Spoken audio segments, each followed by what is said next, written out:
This is my third and final attempt at doing a video today. Day 3, no meds today. I'm going to have a drink. I'm getting bored of talking. I'm getting bored of hearing myself saying the same thing, which often happens with other people if they repeat themselves. I can repeat myself all the time, but even in my own head, I'm going, you're pissing me off now, Jan. Shut up. Anyway, I just had a shower, and yes, I am one that didn't realise that when you've worked your way up to having a shower, especially on hair wash day, you get out and you either slump on the bed for an hour scrolling on your phone, or you sit in front of the mirror picking and, you know, oh, that was the other thing I was going to say about.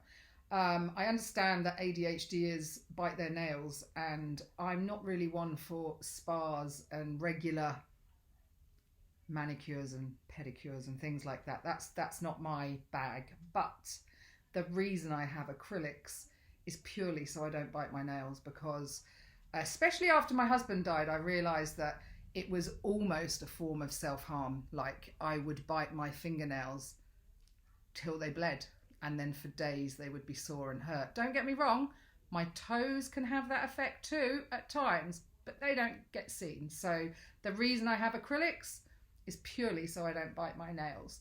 I twiddle my hair, probably constantly, touch my hands, play with my hands.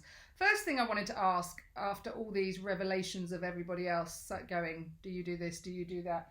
Anybody else out there, or is this just me, that has a bath? I love having a bath. I love the warm, huggy feeling it gives me, especially after being widowed. And I can't stay in it very long because my hands, the palm of my hands, get really hot and itchy to the point I want to scratch the skin off. And then when I'm out of the shower or the bath, it happens less in the shower, but it did this morning. And then for about 5 or 6 minutes, I use a soft brush to scrape my palm of my hands and in between my fingers, and then it's just gone. Is that just a weird thing I do or not? Cooking, inspiration for cooking.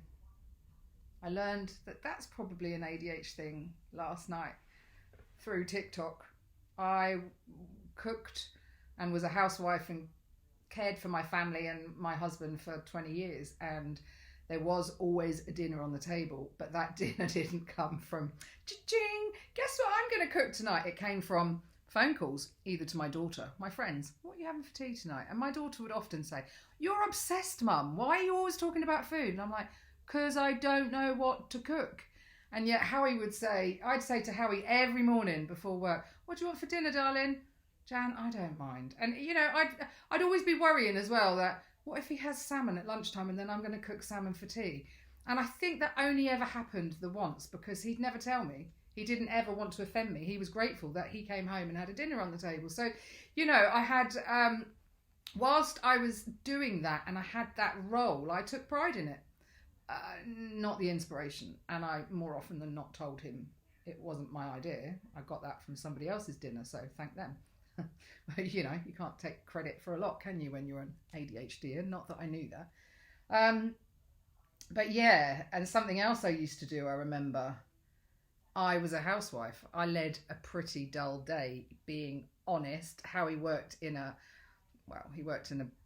high-powered business, let's just put it that way. And I would always say the first thing when he walked in the door, you know, how was your day? And all he said was, busy. How was yours? And then I would go, this happened, this happened. I'd tell him every single little detail. And I'd be like, and your day was just busy? And he'd be like, yeah. And I said, why don't you want to talk about your day? He said, because it's really dull, Jan. I'd much rather hear about your day. So we had a really good relationship, and it worked in that respect, that he allowed me to be me and talk about every single little detail, probably every detail that he didn't need to know. But you know, that's what I do. I overshare. What else did I want to talk about? Kitchen cupboards, drawers. Wow, I just thought I was really lazy, and now I'm realizing it's because if it's not in my face, I don't know it exists. Yeah, guilty.